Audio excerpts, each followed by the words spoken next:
Assalamualaikum. Dan hai semua.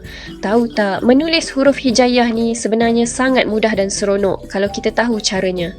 Hari ini, jom kita belajar cara yang betul untuk menulis huruf yang seterusnya, iaitu huruf Zo. Dah sedia semua? Jom kita mula. Caranya, mula-mula kita buat bentuk bujur menaik ke kanan, pusing balik ke kiri dan tarik mendatar di atas garisan. Seterusnya, kita buat satu tiang lurus dari atas ke kepalanya dan jangan lupa letakkan satu titik tepat di sebelah tiang tersebut.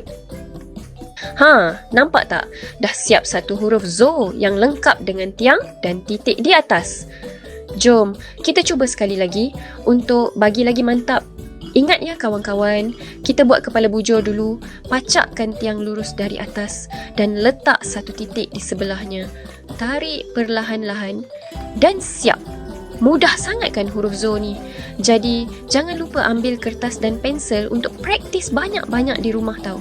Kalau korang rasa video ni bermanfaat, jangan lupa tekan butang like, share dan subscribe channel Pai TV. Jumpa lagi. Assalamualaikum.